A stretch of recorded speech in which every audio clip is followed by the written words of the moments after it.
आस तेरे उड़ आए, आस तेरे उड़ आए। ओम शांति। ये दुनिया माया जाल है और वो दुनिया जहां से हम आत्माएं इस सृष्टि पर आई वो है मुक्ति धाम। जहां से आई और जहां आकर रह रही हैं, उन दोनों दुनियाओं में जमीन और आसमान का बेहद अंतर है। और जितना जितना हम अपनी आत्मिक स्थिति में स्थित होते हैं, उतना उतना ये अंतर स्पष्ट बुद्धि में नजर आने लगता है। और ये स्पष्टता ही हमारे पुरुषार्थ की गति को तीव्र करती है। जब तक स्पष्ट नहीं है तो लक्ष्य भी धुंधला नजर आता है, तो पुरुषार्थ भी ढीला हो जाता है।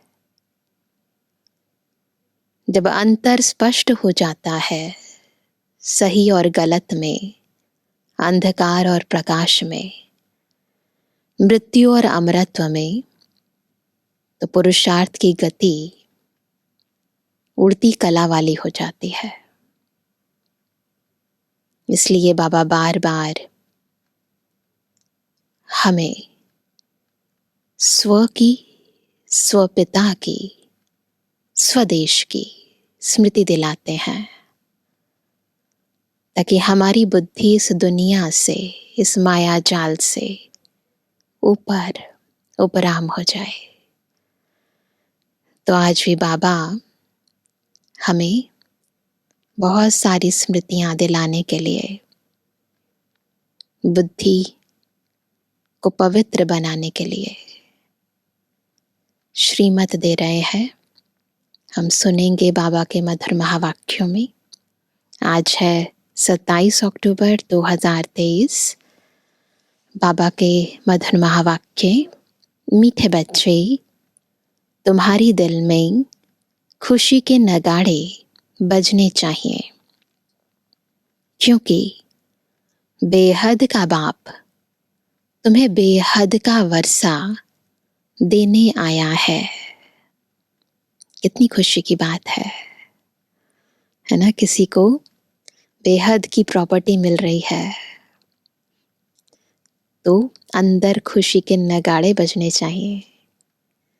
परंतु जिसके अंदर ये अनुभूति है वो खुश हो जाता है।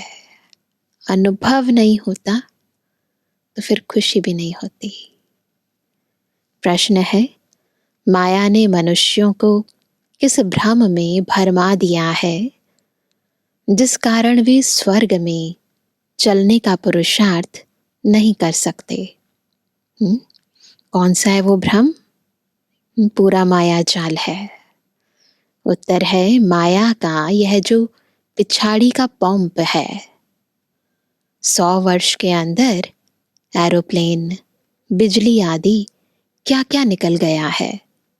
इस पंप को देखते हुए मनुष्य समझते हैं स्वर्ग तो यहाँ ही है। धन है, महल है, गाड़ियां हैं, बस हमारे लिए यहाँ ही स्वर्ग है।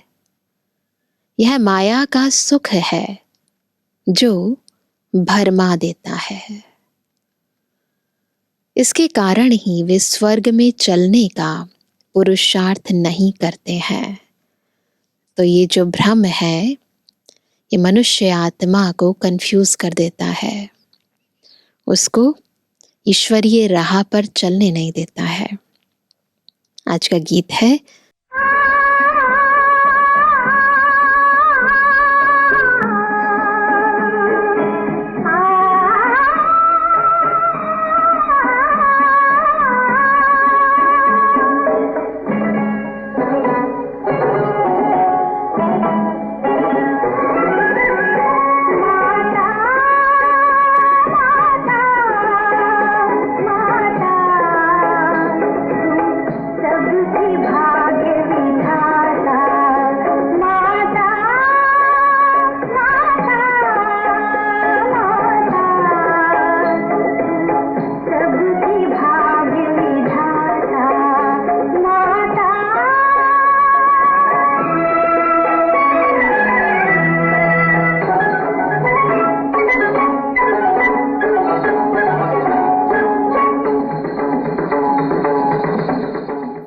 ओम शांति।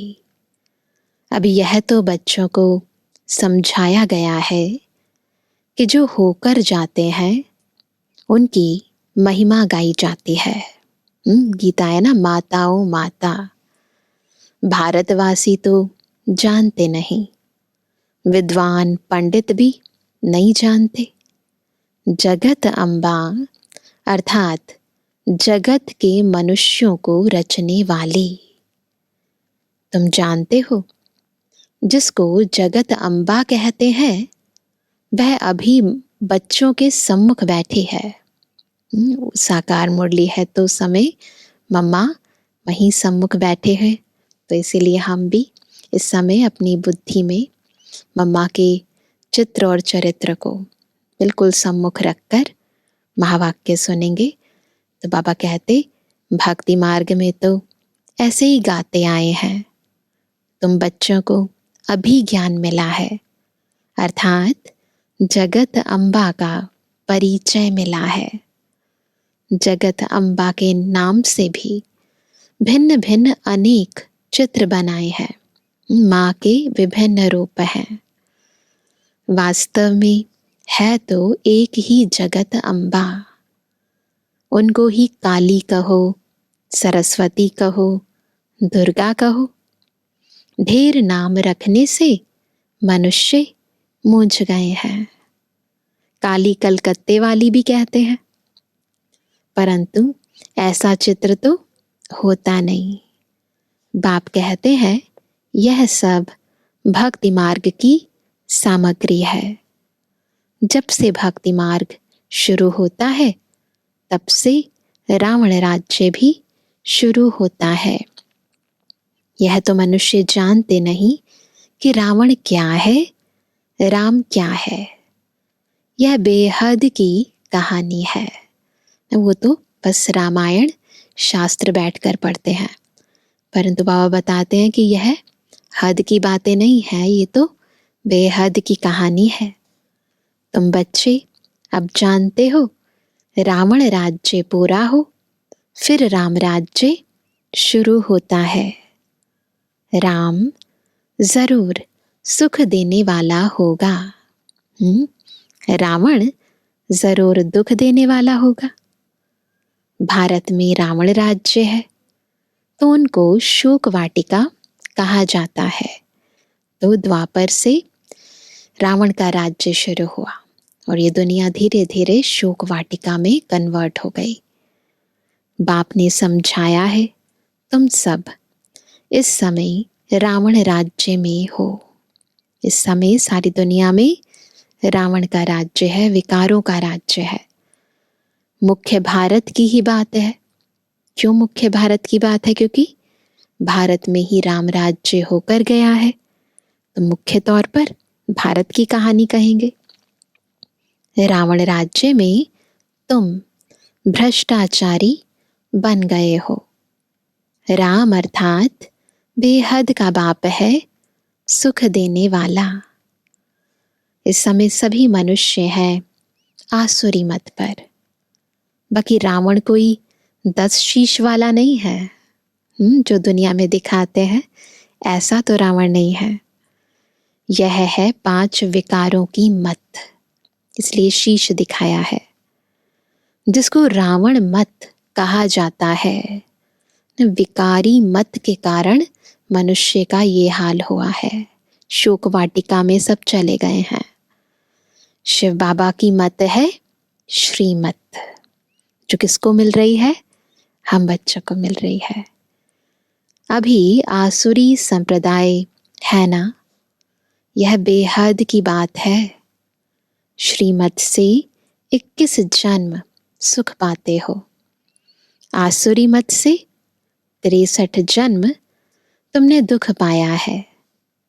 तुम जानते हो, यह रावण है बड़े ते बड़ा दुश्मन, जिसको जलाते रहते हैं। समझते नहीं कि आखिरी इन रावण को जलाना हम बंद कब करेंगे। ये नहीं पता किसी को। कहते हैं यह रावण को जलाना तो परंपरा से चला आता है। परंपरा से चला आ रहा है और चलता रहेगा। एफिजी बनाए जलाते रहते हैं। बरोबर इस रावण ने सबको दुख दिया है, खास भारत को। तो रावण बड़ा दुश्मन हुआ ना, परंतु इस बेहद के दुश्मन का किसको पता नहीं है। वो तो स्थूल रूप में रावण को समझते हैं कि सच में ऐसा कोई राजा था जो लंका पर राज्य करता था, परंतु वास्तव में तो ऐसा नहीं है। बेहद का बाप आकर बेहद का सुख देते हैं ना। हद का सुख तो इस दुनिया में भी थोड़ी देर के लिए मिल जाता है, साधनों से भी मिल जाता है, व्यक्तियों से भी मिल जाता है, परंतु बेहद का सुख इसकी कोई हद नहीं है। वो बेहद का सुख बेहद का बाप आकर हम बेहद के बच्चों को देते हैं। ऐसी सहज बात भी कोई विद्वान पंडित आदि नहीं जानते, तुम बच्चे जानते हो। कोई विद्वान पंडित जो बातें नहीं जानते, वो सारी बातें हम बच्चे जानते हैं। हमको बेहद के बाप से सुख का वर्षा लेना है, परंतु फिर क्या होता है? लेना तो है, फिर क्या होता है? फिर घड़ी घड़ी तुम बाप को भूल जाते हो, जिससे लेना है उसी को भूल जाते हैं। भक्ति मार्ग में तुम पुकारते आए हो, हे बाबा रहम करो, मर्सी ऑन मी। मर्सी तो करता रहता हूँ। जिस जिस भावना से देवताओं की पूजा करते हैं, तो अल्पकाल का सुख जरूर देता हूँ, है ना। पूजा करते हैं हम देवी देवताओं की, पर देता कौन है? शिव बाबा। वही दाता है, वही विधाता है। तो बाबा कहते हैं जिस जिस भावना से देवताओं की पूजा करते हैं, तो अल्पकाल का सुख जरूर देता हूँ, और कोई सुख दे नहीं सकता। मैं ही हूँ सुखदाता। भक्ति मार्ग में भी देने वाला मैं हूँ। कहते हैं गॉड फादर ने यह दिया। जिस देवी देवता की पूजा करते हैं उसको भी तो भगवान मानते हैं ना। तो देता कौन है? जो सच में भगवान है। लेकिन पूजा हम किसकी करते हैं, महिमा हम किसकी करते हैं? देवी देवताओं की। तो बाबा कहते हैं भगवान के लिए कहते हैं। फिर ऐसे क्यों कहते हो? यह धन फलाने साधु ने दिया। ऐसे क्यों कहते हैं? जबकि सुख देने वाला है ही एक बाप। ज्ञान नहीं है ना, तो फिर कह देते हैं। गाते भी हैं, हे भगवान हमारे दुख दूर करो। फिर ऐसे क्यों कहते? फलाने साधु ने हमारा यह दुख दूर किया, बच्चा दिया। समझते हैं उनकी कृपा से सुख मिला। दुनिया में तो यही समझते हैं, है ना। कोई साधु महात्मा के पास जाते हैं, वो आशीर्वाद देते हैं और हो जाता है बच्चा, तो फिर सोचते हैं शायद उनकी कृपा से, उनके आशीर्वाद से हुआ है। परंतु बाबा बताते हैं ना, उनको भी ईश्वर मान के आप श्रद्धा भावना पूजा अर्चन करते हो, परंतु देता कौन है? मैं देता हूँ। धंधे में फायदा होता है तो समझते हैं गुरु कृपा हुई। नुकसान होता है तो ऐसे नहीं कहते हैं कि गुरु की अकृपा हुई। बेचारे भक्त लोग समझने बगैर जो आया सो कहते रहते हैं, बुद्धि नहीं लगाते। भक्ति में इसलिए अंधश्रद्धा है। जो सुनते हैं उस पर फॉलो करते रहते हैं। यह भी ड्रामा। बाबा ज़्यादा गहराई में नहीं जाते, परंतु सिंपल ड्रामा। अब बाप आकर तुम्हें अपना बनाते हैं। बाप से प्रीत रखने में भी माया बहुत विघ्न डालती है। बाबा से प्रीत रखने नहीं देती, एकदम क्या करती है? मुंह फिरा देती है। 21 जन्म का सुख देने वाले बाप से फारकती दिला देती है। देखो वंडरफुल है ये माया। बाप समझाते हैं भक्ति मार्ग और ज्ञान मार्ग में रात दिन का फर्क है। भक्ति करते करते जब कंगाल बन जाते हैं, तब फिर बाप आकर ज्ञान देकर 21 जन्म के लिए तुमको माला माल कर देते हैं। देखो जब हम बहुत दुखी हो जाते हैं, बिल्कुल अशांत हो जाते हैं, बिल्कुल पतित बन जाते हैं, तब बाबा आकर हमें सुखी बनाते हैं, पावन बनाते हैं, है ना। तो बाबा कहते हैं वह भक्ति तो तुम जन्म बाय जन्म करते रहे। अल्पकाल सुख मिलता है, दुख तो बहुत है ना। बाप कहते हैं मैं आया हूं तुम्हारा जो गवाया हुआ राज्य है वह देने, जो रावण के प्रभाव में आकर विकारों के कारण गवा दिया, स्वराज्य अधिकारी से पराधीन बन गए। बाबा फिर से हमें वो राज्य भाग्य वो सारी प्राप्तियां देने आए हैं। तो बाबा कहते हैं बेहद की बात हुई ना, ये कोई हद के राज्य की बात नहीं है, हद की प्राप्तियों की बात नहीं है, बेहद की प्राप्तियों की बात है, बाकी और कोई बात नहीं। यह लक्ष्मी नारायण आदि वॉइसलेस देवताएं थे, निर्विकारी देवताएं थे। उन्हों के महलों में कितने हीरे जवाहरात होंगे, याद आता है ना। बिल्कुल स्मृतियों को पीछे लेकर जाओ और जो जो बाबा सीन्स दिखा रहे हैं उनको देखो। तुम आगे चलकर बहुत कुछ देखेंगे। जितना नजदीक आते जाएंगे, जितनी अवस्था ऊंची होती जाएगी ना, उतना स्वर्ग के सीन देखते जाएंगे। कितनी बड़ी बड़ी दरबार होगी, बुद्धि के सामने लेकर आओ। बड़ी बड़ी दरबार होगी, खिड़कियों पर सोने हीरे जवाहरों का कितना अच्छा श्रृंगार होगा। बस यह रात पूरी होकर दिन शुरू होगा। जो वैकुंठ तुम दिव्य दृष्टि से देखते हो वह प्रैक्टिकल में जरूर देखेंगे। बस सतयुग आया कि आया। जो विनाश दिव्य दृष्टि से देखा है वह प्रैक्टिकल में, वह फिर प्रैक्टिकल में देखेंगे। तुम्हारे अंदर तो खुशी के नगाड़े बजने चाहिए। बज रहे हैं, आवाज तो नहीं आ रही है पर बज रहे हैं। हम बेहद के बाप से बेहद का वर्षा ले रहे हैं। सोचो किसी को धन की वर्षा हो रही हो, स्थूल धन की, कितना खुश हो रहा होगा।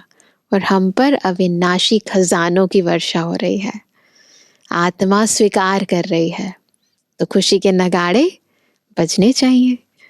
हम बेहद के बाप से बेहद का वर्षा ले रहे हैं। यह चित्र तो कोई एक्यूरेट नहीं है, वह तुम सब दिव्य दृष्टि से देखते हो। वहां जाकर रास आदि करते हो। कितने चित्र आदि बनाते थे। जो कुछ दिव्य दृष्टि से बाप ने दिखाया है वह फिर प्रैक्टिकल जरूर होगा। तुम जानते हो यह छीछी दुनिया खत्म हो जाएगी। तुम यहाँ बैठे हो श्रीमत पर अपना स्वराज्य लेने के पुरुषार्थ में। कहाँ वह भक्ति मार्ग, कहाँ यह ज्ञान मार्ग। यहाँ भारत का हाल देखो क्या हुआ है। खाने के लिए अन्न नहीं, बड़े बड़े प्लान बना रहे हैं। टाइम है बाकी थोड़ा। उनका प्लान और तुम्हारा प्लान देखो कैसा है। एक है वो है जिस्मानी गवर्नमेंट, वो अपने प्लान बनाती है, पर रूहानी गवर्नमेंट के प्लान, ईश्वरीय प्लान डिफरेंट है। यह बातें कोई शास्त्रों में नहीं है। रामायण आदि में कितनी कहानियां दी हैं, परंतु ऐसे तो है नहीं रावण को फिर वर्ष वर्ष क्यों जलाते हैं? रावण को जलाया तो वह खत्म हो जाना चाहिए ना। भक्ति मार्ग की आमदनी कैसी और ज्ञान मार्ग की आमदनी कैसी है? बाबा एकदम भंडारा भर देते हैं। भक्ति मार्ग में भी क्या करते हैं? स्थूल रूप में हर चीज जो सूक्ष्म में होकर गई है ना, उसको सेलिब्रेट करते हैं, कमाई करते हैं। यहाँ पर अविनाशी कमाई है। तो बाबा कहते हैं उसके लिए मेहनत है, पवित्र जरूर रहना पड़े। सबसे बड़ी मेहनत क्या है? प्योरिटी। केवल तन की नहीं, मन की भी, धन की भी, व्यवहार की भी, संबंध की भी, दृष्टि की, वृत्ति की, कृति की, सब प्रकार की पवित्रता। गाते भी हैं, अमृत छोड़ विष काहे को खाए। अमृत नाम से अमृतसर में एक तालाब बना दिया है। नाम ही है अमृतसर, सरोवर। तो बाबा कहते हैं तालाब में डुबकी मारते हैं। मानसरोवर नाम का भी एक तालाब बना दिया है। मानसरोवर का अर्थ भी नहीं समझते। मानसरोवर अर्थात निराकार परमपिता परमात्मा ज्ञान सागर मनुष्य के तन में आकर यह ज्ञान सुनाते हैं ना। है बात इस ज्ञान अमृत की। उन्होंने स्थूल रूप से अमृतसर मानसरोवर बना दिया है। मनुष्यों ने कथाएं आदि कितनी बैठ बनाई है। सर्वशास्त्रमयी शिरोमणि गीता। कथाएं बहुत हैं, परंतु सभी शास्त्रों की सिर की मणि, टॉप मोस्ट है ना, ज्ञान जिसमें है वो है गीता। फिर उसमें श्री कृष्ण वाच लिख दिया है, उसे भी खंडन कर दिया। फिर श्री कृष्ण के लिए भी कितनी बातें लिख दी है। सर्प ने डसा, स्त्रियों को भगाया, कितने झूठे कलंक लगाए हैं, है ना। भक्ति मार्ग में अलंकृत भाषा में लिखा और उसी चीज को इंसान ने सोचा कि ये तो प्रैक्टिकल में हुआ होगा, परंतु बाबा अब सब बातों का आध्यात्मिक राज हमें समझाते हैं। तो बाबा कहते हैं अभी तुम समझा सकते हो, श्री कृष्ण की तो बात ही नहीं है। यह तो ब्रह्मा द्वारा परम पिता परमात्मा सभी वेदों शास्त्रों ग्रंथों का सार बैठ बतलाते हैं। नंबर 1 है श्रीमद् भगवत गीता। भारतवासियों का धर्म शास्त्र एक ही है, उसको खंडन कर दिया है तो बाकी जो बाल बच्चे वेद शास्त्र हैं सब खंडन हो गए हैं। माता को खंडन कर दिया तो जो बच्चे हैं वो भी एक तरह से खंडित हो गए हैं। बाप कितनी अच्छी रीति समझाते हैं, फिर भी क्या होता है, चलते चलते माया के थप्पड़ खाते रहते हैं, धारणा नहीं करते हैं। क्यों थप्पड़ खाते हैं? धारणा में कमी है। यह है युद्ध स्थल, तुम हो बच्चे जो ब्राह्मण बने हो। गीता आदि में तो कोई ऐसी बातें लिखी नहीं है। ब्रह्मा की मुखवंशावली है, ब्रह्मा द्वारा यज्ञ रचा गया। रुद्र ज्ञान यज्ञ तो बरोबर है।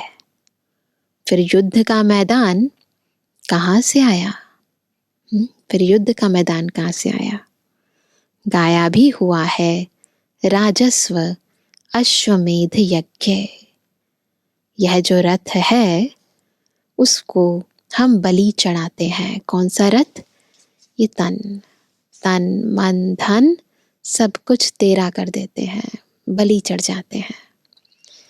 वह फिर दक्ष प्रजापति का यज्ञ रच घोड़े को बैठ स्वाहा करते हैं। भक्ति मार्ग में बस प्रतीकात्मक रूप से घोड़े को, बकरे को स्वाहा करते हैं, बलिदान देते हैं। लेकिन बाबा, सच में हमने अपना तन मन धन सब ईश्वरीय यज्ञ में स्वाहा किया। उसकी यादगार है कि वो अश्व को स्वाहा कर देते हैं। तो बाबा कहते हैं, क्या क्या लिख दिया है।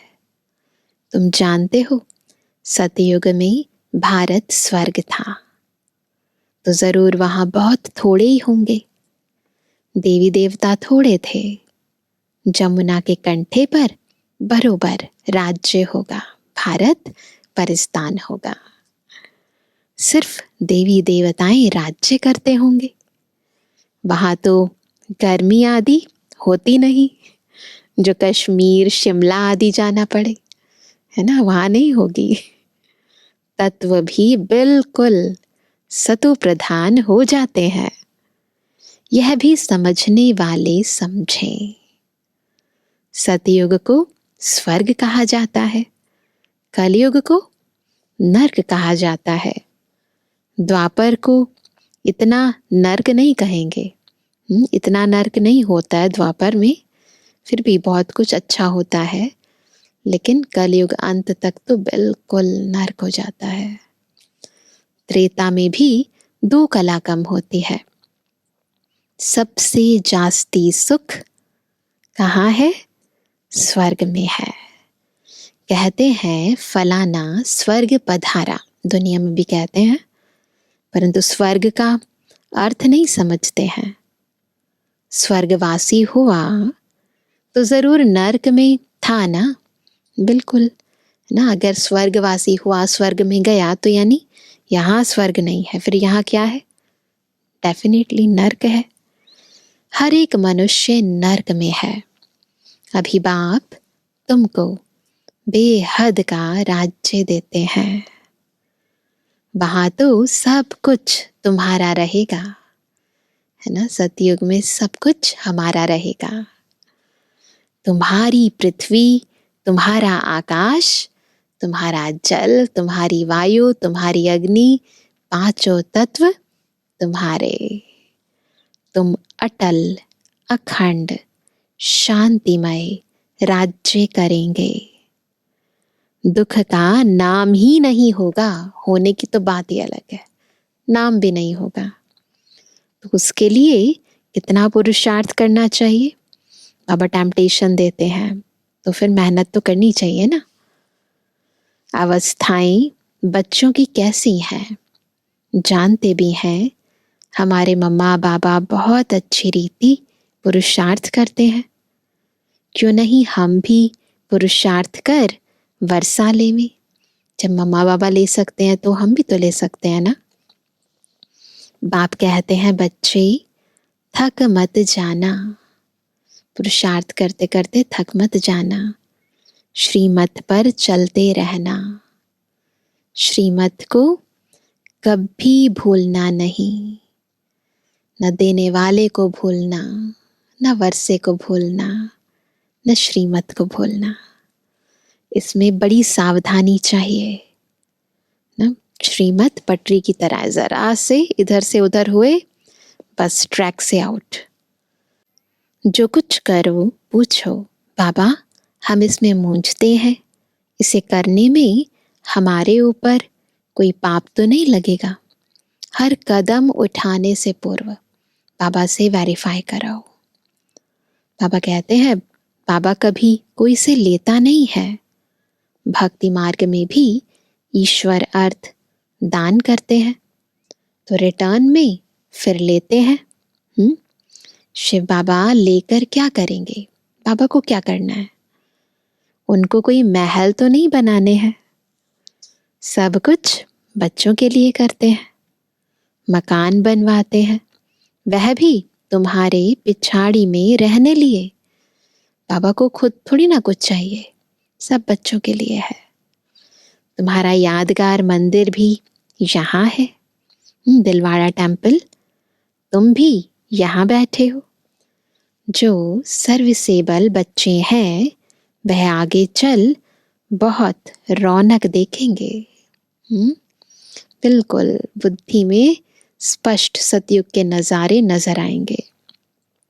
यहाँ बैठे बैठे चक्र लगाते रहेंगे स्वर्ग में। सब तैयार है? बिल्कुल, तो इस दुनिया से बुद्धि योग हटाना बहुत जरूरी है। फिर वहां जाकर महल बनाएंगे। मकान की कंपटीशन होती है ना, किसका बड़ा महल होगा, है ना, कंपटीशन होगी। अभी 100 वर्ष में कितना बनाया है। भारत को जैसे बहिष्ट बना दिया है, तो वहां 100 वर्ष में समझते हो क्या नहीं होगा। जब यहाँ कलयुग में 100 वर्ष के अंदर साइंस ने कैसे क्या परिवर्तन कर दिया, तो वहां 100 वर्ष में क्या नहीं हो जाएगा। साइंस सारी तुमको वहां काम में आती है। साइंस का सुख ही वहां है। यहाँ तो दुख सुख दोनों है, वहां बस सुख है, यहाँ तो दुख है। साइंस पर कितनी मेहनत करते हैं। तुम बच्चे समझते हो कि यह सिर्फ फाफा मार रहे हैं, यानी यह सिर्फ अपनी बड़ाई कर रहे हैं। अल्पकाल क्षण भंगुर सुख है, टेम्परेरी है। यह माया का पिछाड़ी का पॉम्प है। यह एरोप्लेन रॉकेट आदि में अभी जाते हैं, आगे यह सब साधन थे नहीं, बिजली आदि भी नहीं थी। यह सब है माया का सुख जो मनुष्य को भरमाता है। मनुष्य समझते हैं बस यही स्वर्ग है। विमान आदि स्वर्ग में थे, अभी स्वर्ग है ना। यह नहीं समझते कि स्वर्ग के लिए तो अब तैयारी हो रही है। समझते हैं धन है, महल है, बस हमारे लिए यहाँ ही स्वर्ग है। अच्छा, तुम्हारी तकदीर में यही स्वर्ग है। हमको तो मेहनत कर सच्चे सच्चे स्वर्ग में चलना है। यह है माया का स्वर्ग। तो देख लो कौन से स्वर्ग में जाना है, सच्चे या झूठे। ऑप्शन दोनों हैं। तो बाबा कहते जिसके लिए तुम पुरुषार्थ करते हो, पुरुषार्थ में ढीला नहीं पड़ना है। गृहस्थ व्यवहार में रहे पुरुषार्थ करना है, सर्विस करनी है। खुद पवित्र बन, फिर अपने मित्र संबंधियों आदि को भी लायक बनाओ। मीठी मीठी बातें सुनाओ। बाबा ने 2 बाप की पॉइंट बहुत अच्छी रीति समझाई है। वर्षा बाप से मिलता है जायदाद का।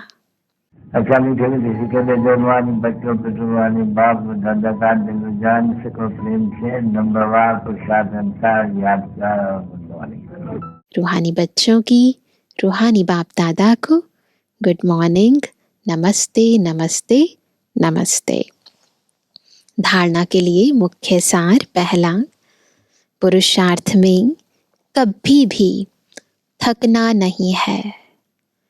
बड़ी सावधानी से श्रीमत पर चलते रहना है, मूंझना नहीं है। दूसरा, कोई भी पाप कर्म नहीं करना है। सच्चे सच्चे स्वर्ग में चलने लिए पवित्र बनने और बनाने की सेवा करनी है।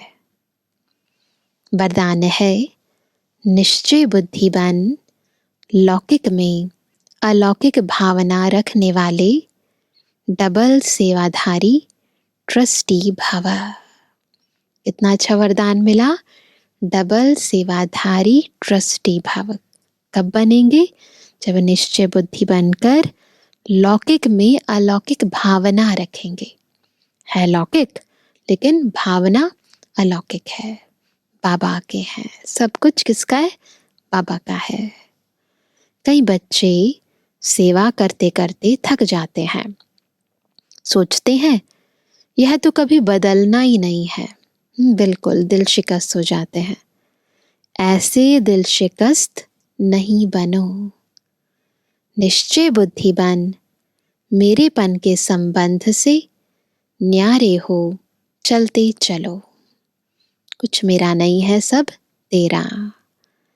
कोई कोई आत्माओं का भक्ति का हिसाब चुकतू होने में थोड़ा समय लगता है, इसलिए धीरज धर, साक्षीपन की स्थिति में स्थित हो, शांत और शक्ति का सहयोग आत्माओं को देते रहो। लौकिक में अलौकिक भावना रखो, डबल सेवाधारी ट्रस्टी बनो। स्लोगन है, अपनी श्रेष्ठ वृत्ति से वायुमंडल को श्रेष्ठ बनाना, यही सच्ची सेवा है। वायुमंडल का आधार है हमारी वृत्ति, तो इसको श्रेष्ठ बनाना है। तो आज सभी क्या होमवर्क करेंगे? स्वयं को इस दुनिया से डिटैच करना और मन बुद्धि उस दुनिया में लगाना जहाँ हमें जाना है। आज सारी मुरली में बाबा ने बार बार स्वर्ग के भिन्न भिन्न नज़ारे दिखाए। तो वो नज़ारे स्पष्ट तब नज़र आएंगे जब हमारी नज़रों के सामने बाबा होगा, वर्षा होगा, घर होगा। तो बार बार बुद्धि के समक्ष एक बाबा, एक मुक्ति धाम, एक जीवन मुक्ति धाम, और उससे पहले इस दुनिया से डिटैच।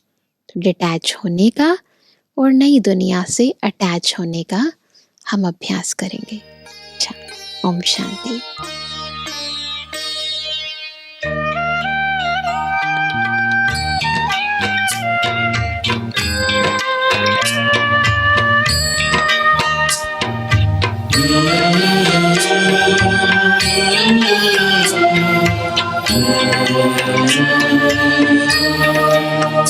ये दिल हर पल गाता रहता एहसान तुम्हारा ओ बाबा। ये दिल हर पल गाता रहता एहसान तुम्हारा ओ बाबा। बदली हमारी किस्मत पाके प्यार तुम्हारा ओ बाबा। बदली हमारी किस्मत पाके प्यार तुम्हारा ओ बाबा। प्यार तुम्हारा ओ बाबा, प्यार तुम्हारा ओ बाबा।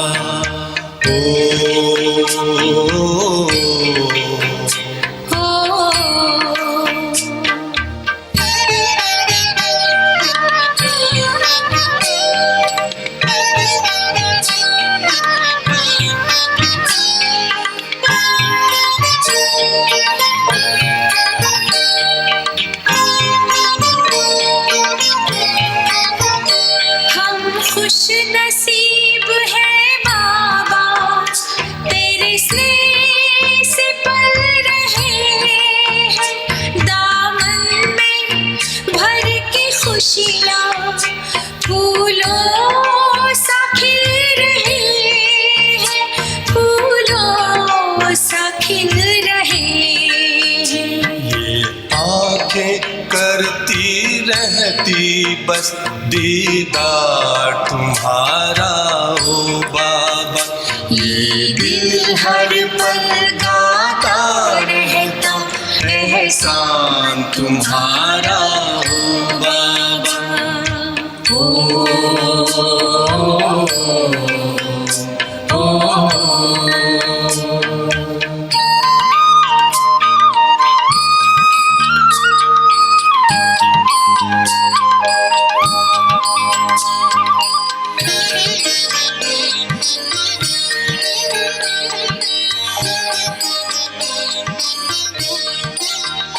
मिलता असीम सुख मन को बस तेरे